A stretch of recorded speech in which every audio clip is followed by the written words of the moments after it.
There is a song that was popular throughout Latin America in the 1970s, a song that helped energize the revolutionary movements of that time and in that part of the world. And the title of the song, translated into English, is this: "It is not enough to pray." The song goes, "It is not enough to pray. People pray with good faith and from the heart, but the pilots also prayed, getting into their planes to go and bomb the children of Vietnam. It is not enough to pray. People pray with good faith and from the heart, but the pilots also prayed, getting into their planes to go and bomb the children of Vietnam." The Vietnam War predates my life by some time, and I've never really studied it. But the reason I quoted the song was not to talk about the Vietnam War, but to talk about prayer.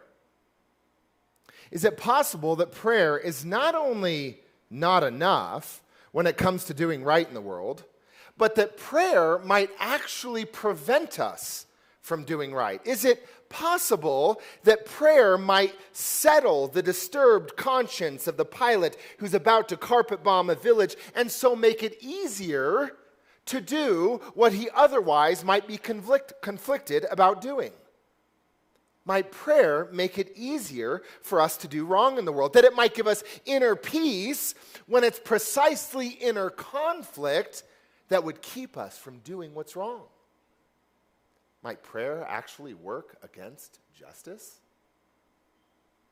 A somewhat similar argument was made in 1844 by Karl Marx when he famously said that religion is, quote, "the sigh of the oppressed creature, the feeling of a heartless world, the soul of soulless conditions. It is the opium of the people," end quote. Now, this is a serious, not silly argument against religion. What he's suggesting is that religion and religious practices, and that would include prayer, are acts of despair, reconciling us to the way things are. And if we become reconciled to the way things are, then we will never seek to change them. If we become reconciled to the way things are, as heartless and unfair as they might be, we will never then seek to change them. It is the sigh of the oppressed creature who then reconciles him or herself to a world that will never change. It makes me wonder, is this what prayer does? Makes it less likely that we will seek to change things? In other words, could prayer not only make it easier for perpetrators to continue their unjust and wicked acts, but could prayer also make it more likely that victims will stay silent and never truly challenge the status quo? Can prayer prevent or work against justice? I think the answer is obvious. Yes. It can. Prayer can and has function in that way. Now listen, I think you know this, but I'm pro-prayer. I like prayer. I think it's a good thing. We should all pray more and not less. But I understand the contemporary frustration aimed at powerful politicians and lawmakers who, after yet another school shooting, simply tweet out thoughts and prayers. I understand the frustration because it sounds like the language of despair, like a throwing up of the hands and saying, "There's nothing we can do, thoughts and prayers." It is not enough to pray. We're finishing up a series on justice this morning. And it's been a fun ride, hasn't it? Oh, that was nice. I thought I was the only one. Last week, we talked through some steps to take to continue the journey of becoming people of justice, actively listening, learning, taking action. This morning, I want to close the series by talking about the relationship between justice and prayer. And to begin with, I want to show you the first prayer in the Bible that brings up the theme of justice. Now, before I show it to you, just to give you a bit of context for this prayer, God has chosen Abraham to be in special relationship with him, to bless him, him, multiply his descendants. And the whole point was not to be unfair to the rest of the world by blessing just this one family. No, it was going to be through Abraham's family that God's blessing would then fall on the rest of the world. And specifically, according to Genesis 18, which we're about to look at, it would be through their commitment to righteousness and justice that the rest of the world would be blessed. That was their irrevocable calling, to do righteousness and justice and so be a blessing to a world mired in its opposite. And because that was the irrevocable calling of Abraham and his descendants, in Genesis 18, God decided to let Abraham know the judgment he was about to pour out on the wicked cities of Sodom and Gomorrah. Here then is the prayer. Then Abraham came near and said, "Will you indeed sweep away the righteous with the wicked? Suppose there are 50 righteous within the city. Will you then sweep away the place and not forgive it for the 50 righteous who are in it? Far be it from you to do such a thing, to slay the righteous with the wicked, so that the righteous spares the wicked. Far be that from you. Shall not the judge of all the earth do what is just?" This is prayer. I know he didn't start it with, "Dear God," like we do, right? But this is prayer. This then launches a dialogue between Abraham and God about the number of righteous people that need to be in the city of Sodom for God to spare it from judgment. And it's an interesting dialogue. You can read it on your own sometime. It reads like two people who are haggling over the price of an item at a Middle Eastern bazaar. And when it's over, Abraham appears a capable and shrewd negotiator, for he's able to bring the price from 50 all the way down to 10. For just 10 righteous people, God would spare the city from judgment. That's the final concession. As the story goes, there were not, in fact, 10 righteous people in the city of Sodom, and so God did, in fact, bring devastating judgment. But Abraham's prayer was not completely prayed in vain, for it says, quote, "So it was that when God destroyed the cities of the plain," that's Sodom and Gomorrah, "God remembered Abraham," the prayer, "and sent Lot out of the midst of the overthrow," when he overthrew the cities in which Lot had settled. In other words, Abraham's prayer didn't save the city, but it did save his nephew, Lot. God remembered. And in addition to the sparing of Lot, Abraham's prayer did something else. Listen closely. Here's what his prayer did. It established the fact that questions of justice belong in the throne room of Israel's God. It established that God's covenant partners need not stay silent on matters of righteousness and justice in his presence, but can question and challenge and even exclaim, "Shall not the judge of all the earth do what is just?" And in fact, if you look at the story in its context, God doesn't just allow that kind of speech. God, in fact, invites it. Earlier in verse 17, it says, "The Lord said, 'Shall I hide from Abraham what I'm about to do, seeing that Abraham shall become a great and mighty nation, and all the nations of the earth shall be blessed in him? No, for I've chosen him, that he may charge his children and his household after him to keep the way of the Lord by doing righteousness and justice.'" This, in fact, is the moment when God convinces himself to tell Abraham what he's going to do, thus inviting Abraham's prayer for justice, which then follows. And this established the fact, which later generations would follow, that questions of justice belong in God's throne room. He doesn't just allow them, he invites them. We see examples of this later on in the book of Job. We see examples in the prophets, like in the book of Amos. And of course, especially, we see this everywhere in the Psalms. And we refer to them as prayers of lament. And there are two basic kinds of lament in the Bible. In the first kind of lament, the person brings an accusation of injustice against some other person or group of people. So Psalm 109 is a great example. Let me show it to you. We're going to work through a few parts of this psalm. It says there in the italicized header of David, and I know that we automatically assume that it means it was authored by David. That's not what that means. In fact, you can talk to me after the service if you want to geek out over Hebrew prepositions and what the phrase of and of David means. The original voice on this psalm is anonymous, and here's how it begins. Do not be silent, O God of my praise, for wicked and deceitful mouths are opened against me. Speaking against me with lying tongues, they beset me with words of hate and attack me without cause. Now, we don't know the origin behind this, of the conflict that is reflected in this prayer. There's a good chance it had to do with property, and the person praying clearly has not gotten the justice they needed in the local courts. And so what he does in this prayer is that he appeals to the Supreme Court, to the heavenly court, pleading his own innocence in this matter throughout the psalm, accusing his enemy or enemies of injustice towards the poor and needy, which he then later says is himself. Verse 16, for he, his enemy, did not remember to show kindness, but pursued the poor and needy and the brokenhearted to their death. He loved to curse, let curses come on him. He didn't like blessing, so may it be far from him. He clothed himself with cursing as his coat, may it then soak into his body like water, like oil into his bones. May it be like a garment that he wraps around himself, like a belt he wears every day. May that be the reward of my accusers from the Lord,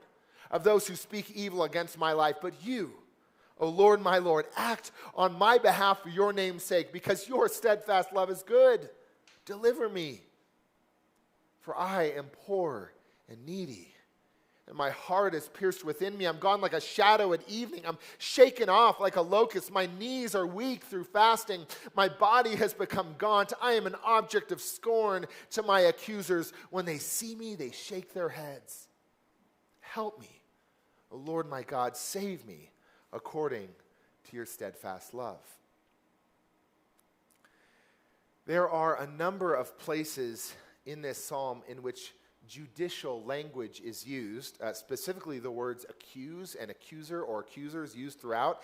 And this indicates that the lament is not just against some people who have called him names and were mean to him on the playground. No, these people had come up against him in court, giving false testimony against him, which then resulted in him being devastated economically. He now identifies as poor and needy. The point is that what is brought to God in prayer is not a personal he called me names issue, but a justice issue. You can read the entirety of the psalm on your own, but this is the first type of lament where the person praying is appealing to the court of heaven to render a verdict they are not receiving from the courts here on earth. This type of prayer is an appeal for justice against some enemy or oppressor. The second type of lament is similar to the first in that it is an appeal to God for justice against someone else. The difference is that in this second type, the person accused of injustice is not some outside enemy or oppressor. It is God himself. Look at the accusatory language directed at God in Psalm 88. You have put me in the depths of the pit, in the regions dark and deep. Your wrath lies heavy upon me, and you overwhelm me with all your waves. You have caused my companions to shun me. You have made me a thing of horror to them. O Lord, why do you cast me off? Why do you hide your face from me? Wretched and close to death from my youth up, I suffer your terrors. I am desperate. Your wrath has swept over me. Your dread assaults destroy me. They surround me like a flood all day long. From all sides they close in on me. You have caused friend and neighbor to shun me. My companions are darkness. This is, again, an appeal for justice from God. He's, different times, he's going to pray that God would deliver him. But this time, he prays this against the injustice he feels he suffered from God. Is he right? Who knows? That's not the point. The point is that questions of justice belong in God's throne room. So those are the two types of lament. The first type is when the speaker addresses God as a court of appeal, asking God to render a different verdict and rectify the injustice happening to them. Those are also referred to as imprecatory or cursing psalms because they usually involve the speaker suggesting specific punishments or sentences for their oppressor. The second type is also when the speaker addresses God as the court of appeal. But in this case, God is both the judge sought for appeal, and God is also the one accused of injustice. Whether the speaker is right, that's not the point. The point is that questions of justice belong in God's throne room. Listen, I want to suggest to you this morning that although it is possible that some forms of prayer might in fact work against injustice, some forms of prayer might simply reconcile us to the world of injustice, making it less likely we try to do anything to change it, but not this kind of prayer. Not this kind of prayer. This kind of prayer, which Abraham established back in Genesis 18 as appropriate and allowable speech in God's throne room, does not numb or anesthetize us to injustice. It is not our opium. It is, in fact, the opposite. It does the opposite. And that's why lament is not just allowed by God, it's invited. In his important essay, The Costly Loss of Lament, Old Testament scholar Walter Brueggemann talks about the Psalms of Lament and argues that when we lose the language of lament, it has at least two costly or negative consequences. And the first consequence is that when we lose the language of lament, we lose ourselves in relationship with God. What that means is that without lament, without the ability to exclaim alongside Abraham, "Shall not the judge of all the earth do what is just?" we become less than the covenant partners God has called us to be. When the only speech that is permitted in God's presence is praise and adoration, we lose genuine covenant interaction. We become mere yes men or yes women, and we lose our voice, and so we lose our place in relationship with God. I mean, think about this for a moment. If you had the type of parents growing up who never allowed you to be sad around them, they were dismissive, they told you to suck it up, quit crying, they always referred back to the starving kids in Africa or whatever. If you had the types of parents who never allowed you to be sad, well, that doesn't mean you weren't going to be sad. It just meant that you would hide that part of yourself from them. The full you would not be in relationship with them because only the happy you was permitted. In any relationship, when you don't permit someone to be angry or sad, even angry or sad at you, then you aren't permitting them to be in real relationship with you. This is not the point of this sermon, but I want to suggest to you that the reason why so many of us feel so utterly alone in our sadness and in our anger and in our frustration is because we are alone and we've made it that way.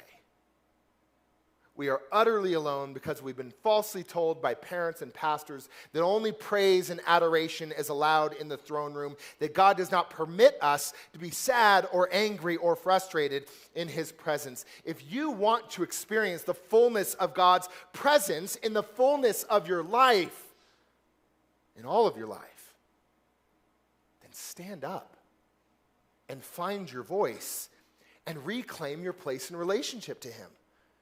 It's what he wants. No, it doesn't mean you're equal to him. No, it doesn't necessarily mean you're right and innocent as you launch your invectives and express your pain. No, it doesn't mean that you're not also called to obedience and submission in relationship to him. It just means that the full you is called into something more than a consenting silence. It means the full you is called into a real, not fake or partial relationship with God. And it's the kind of prayer that moves him to action. It's the kind of prayer that may not save a city, but it just might save a nephew. There's a second negative consequence that results from losing the language of lament, and it's more directly related to our topic. Walter Brueggemann points out that Psalms of Lament insist on four things. First, things are not right in the present arrangement.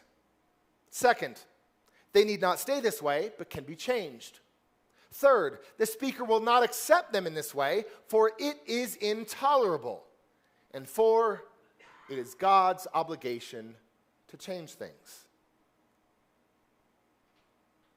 You keep these four things in mind the next time you read a psalm of lament in the Bible, you'll see exactly what he means. You will not find them hedging. You will never find in the Psalms of Lament phrases like, please act with justice, God, but only if it's what you want. If not, it's no big deal. Or, God, just help me be okay with the way things are. No. Things are not right. They can be changed. I will not accept them this way, for it is intolerable, and it is your obligation, God, to change things. Look, I know this sounds really, really bold, but remember, I didn't come up with it. It's the Bible's idea, not mine. Brueggemann goes on to point out the importance of number one, the insistent that things are not right in the present arrangement. Things are not right in the present arrangement. And this recognition has a specific social function. It is precisely the recognition that things are not right in the present arrangement that makes justice possible. He writes, quote, in regularly using the lament form, Israel kept the justice question visible and legitimate, end quote. It is precisely recognizing and voicing that things are not right in the present arrangement that makes justice possible. Do you remember earlier in the series when I talked about the role of condemnation in justice? How we see specifically in the prophets over and over again a word of condemnation, not just against individuals, but against systems, against groups, against entire nations even.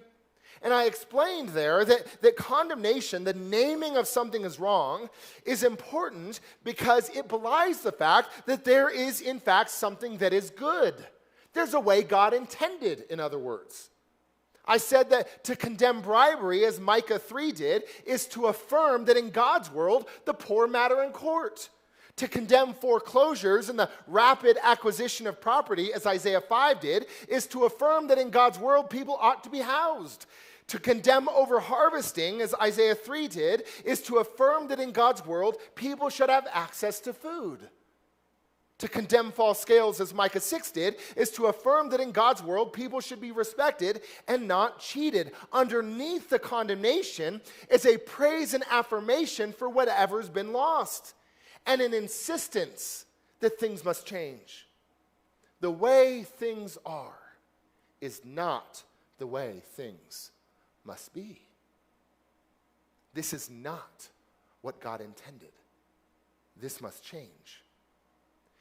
And this is what the Psalms of Lament insist upon. And here then is the second negative consequence of losing this kind of prayer. Quote, a community of faith which negates laments soon concludes that the hard issues of justice are improper questions to pose at the throne, God's throne, because the throne seems to be only a place of praise.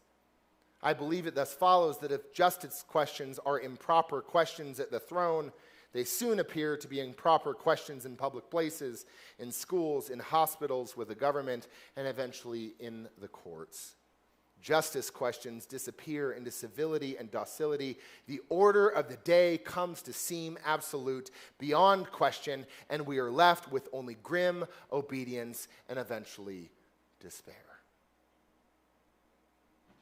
The reason why bringing justice questions to God in prayers of lament is so important is because, one, we are living out our full covenant partnership with him, bringing our entire selves before him in relationship. 2, it sensitizes us to the fact that the way things are is not the way they should be. It keeps us from the despair of a consenting silence that can only offer forth thoughts and prayers. And 3rd, it moves history. If you've been with us in this series, perhaps you remember that I pointed out, we studied it in detail, how the Exodus story is not just a great example of justice in the Bible, it is the paradigm for justice in the Bible that later generations look back to. Say, God, do it again. Do you know what initiates the Exodus story? It's not God's call of Moses. Something happens earlier. It says this: after a long time, the king of Egypt died. And the Israelites groaned under their slavery and cried out. Out of the slavery, their cry for help rose up to God. God heard their groaning. God remembered his covenant with Abraham, Isaac, and Jacob. God looked upon the Israelites, and God took notice of them. Listen, it's not that the Israelites saved themselves. That's not what it's saying. Of course not.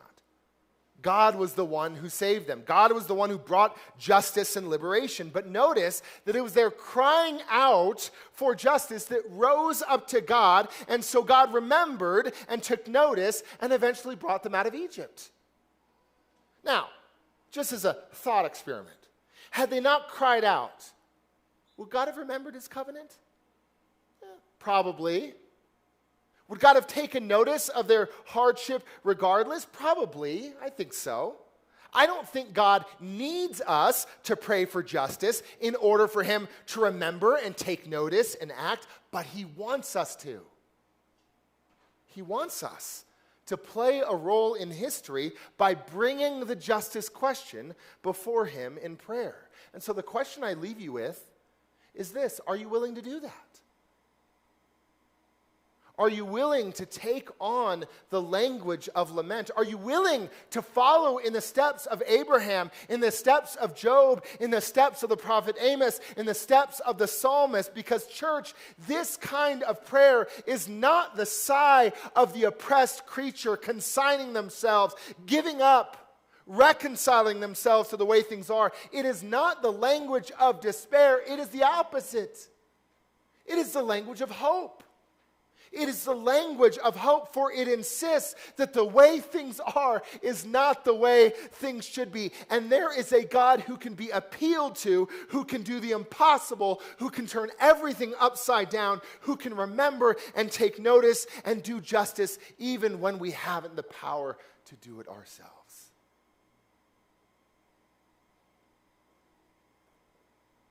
Would you take courage and join me in prayer?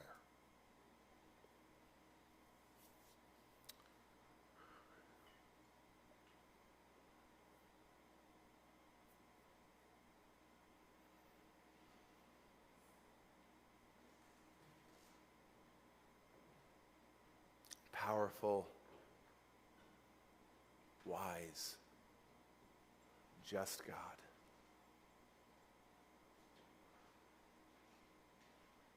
Would you give us courage?